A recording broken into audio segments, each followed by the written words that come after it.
Hello, you are on the Balance of Style channel. I want to show you how to process different corners of products with bias tape.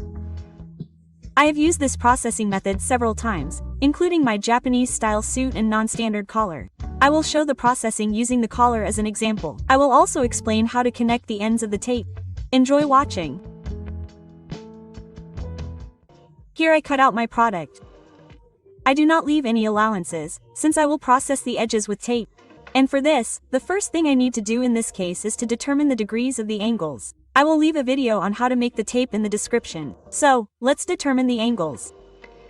Take a protractor. This angle is 65 degrees for me.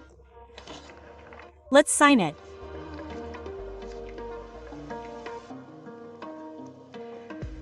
This angle is 115.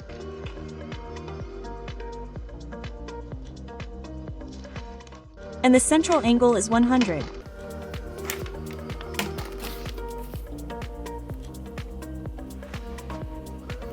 Now we need to make templates for each angle, equal to 1/2 of our angles. You can make them each separately, redraw them on new paper. Or you can copy this pattern and divide the angles in half. That's what I'll do. I already have this angle in half. Overall it's 150 in the folded version.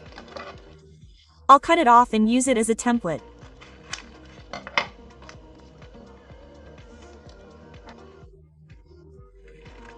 I'll divide this part into two and also use these parts as a template.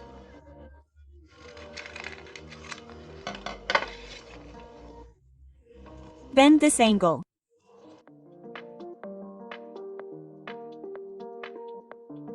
Bend it. Get a new angle equal to 57.5 degrees.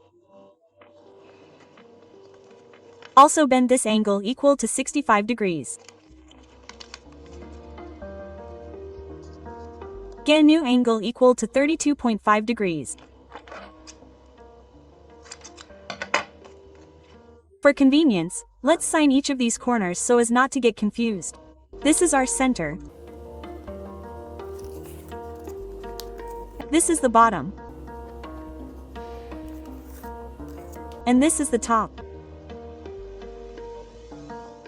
You may also need a 90 degrees angle.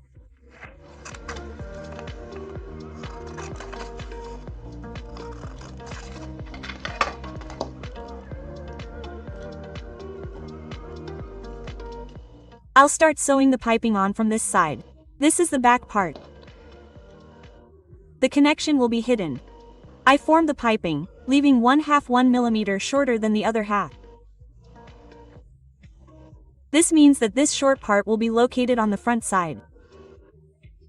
I leave some piping and will start sewing from about the center of the side part.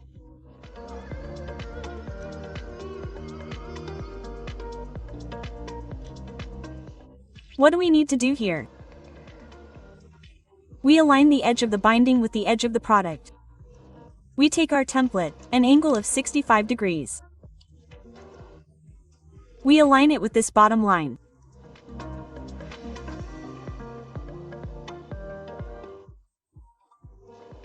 And we mark on the binding an angle equal to 1/2 of our angle.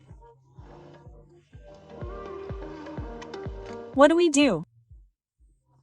We sew a straight line, reach this mark, go to the corner, put a fastening.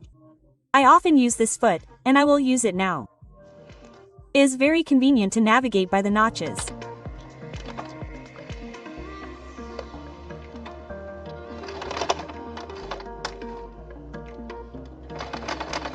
Here, pay attention, we reach the mark, turn around and clearly lay a line along the drawn line.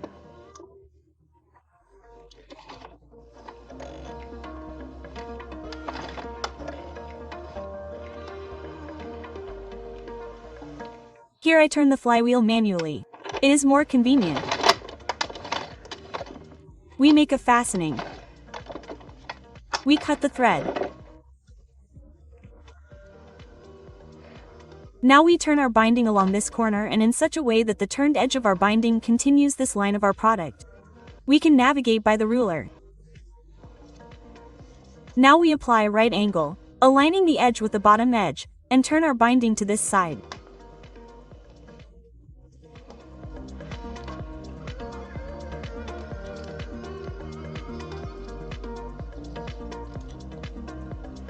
As you can see, a corner is formed here.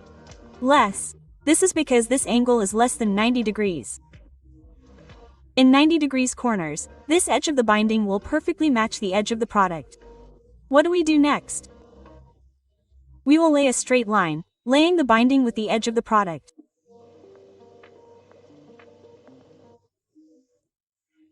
And then for this angle we will take our 50 degrees template, apply it here, draw a line. Since this edge is quite long, it will be more convenient to do this on the machine. We go to the machine and take the template with us.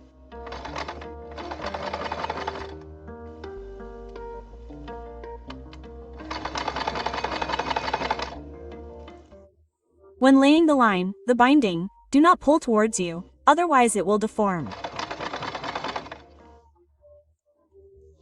Here on the rounding of the part, do not try to lay the line without stopping. Lay a couple of stitches. You can slightly unfold the part and lay the next couple of stitches. We have almost reached the corner of the product. We apply the bias tape.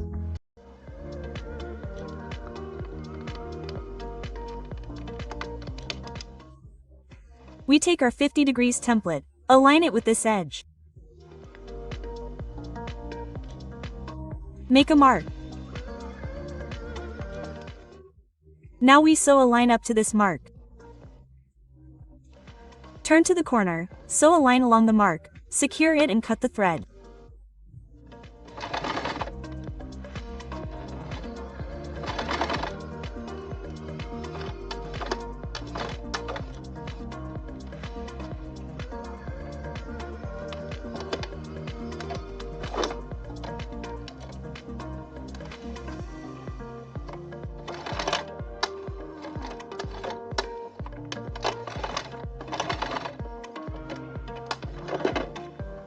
We do the same with this corner.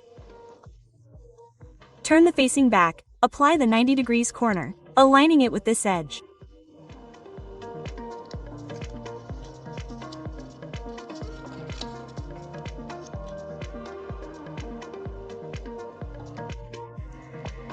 Turn the piping back, aligning it with this edge as well.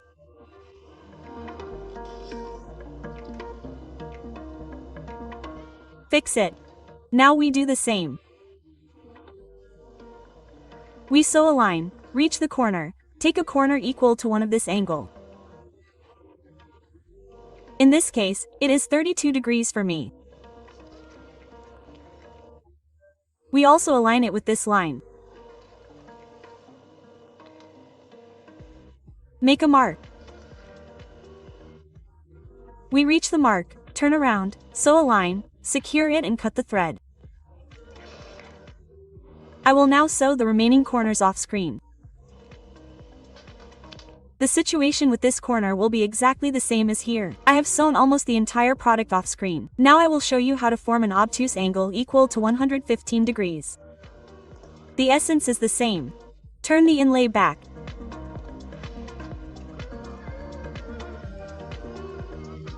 Align the edge of the fabric with the inlay along one line, applying and aligning the 90 degrees angle with the edge of the product. Turn the inlay back. Also align the edge of the inlay with the edge of the part.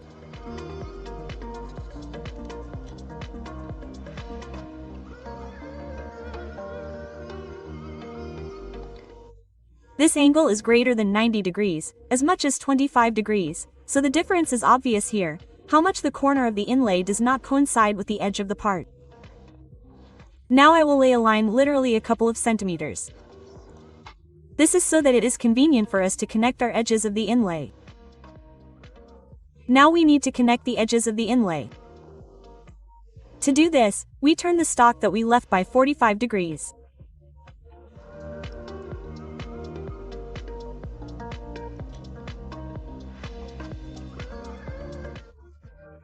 Iron it to make this edge more convenient.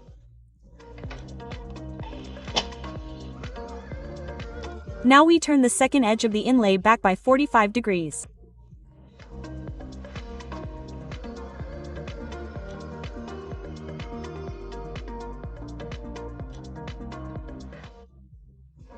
That is, as you can see, one edge of the inlay is, as it were, a continuation of the second. To make it easier for you to see, I will draw contrasting lines. The binding is thin, so I put a napkin underneath, otherwise the pen will imprint on the face of the product. This is how our bindings touch. Now we need to connect them. Connect them clearly along the lines.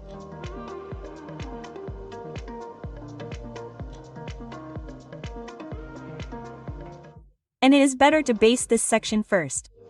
It is inconvenient to sew it with a needle.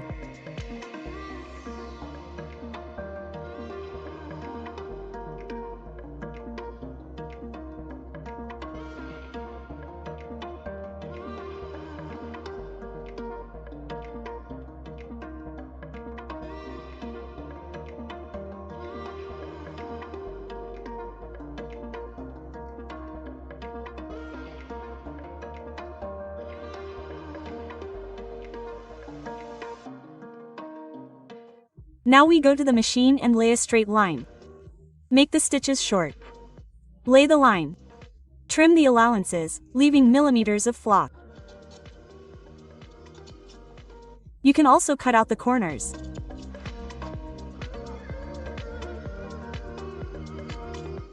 Iron the allowances. We only have to lay the line on this section. Do not forget to make fastenings. By the way, when you stitch the binding in the places where it is connected, lay the line, opening the allowance in different directions. Now we turn the edges of the binding to the wrong side. These edges are folded towards the center.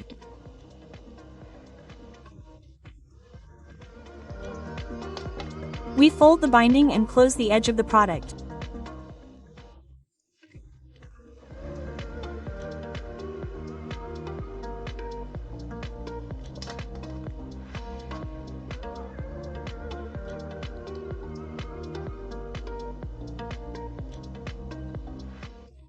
We fold the binding to the back side. Here with this edge we close our line, which we have already laid on the binding. We overlap literally by 1 millimeter. How to wrap the product with binding? On the corners from the front side. More layers in this part of the product. So, we form the binding on the back side, driving part of the binding to this side.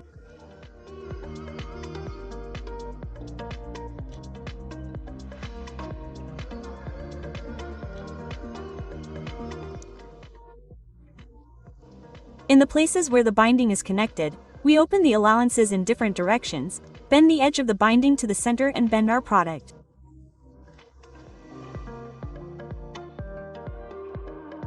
We bend the edges of the product with binding along the entire perimeter, and we do the same with each corner. After bending the binding, the product looks like this from the front. Next, we need to lay a line either at the seam joint, thereby capturing 1 millimeter of the binding from the back side, or we lay a line 1 millimeter from the seam, that is, on the binding itself from this side, and capture the binding from the back side. The first option is considered the most beautiful and aesthetic. In any case, I will baste the binding first, and in this case I will use the second option, laying a line 1 millimeter from the seam. I basted the binding. The basting on the front side is located exactly in the joint, and on the back side it captures 1 millimeter. Now I will lay a line 1 millimeter from the seam bed. I will use the zipper foot. We will be guided by this edge. Apply it to the binding so that this edge of the binding is flush with this edge of the foot. The needle will be located on this side and will lay the seam exactly 1 millimeter. I laid the line 1 millimeter from the fold, and, of course, when you bring the line to the corner, leave the needle inside the fabric, lift the foot, unfold the product and continue laying the line. Thank you for watching the video to the end. If you liked it, like and subscribe. Click the bell so you don't miss new videos. Sewing with pleasure and be stylish.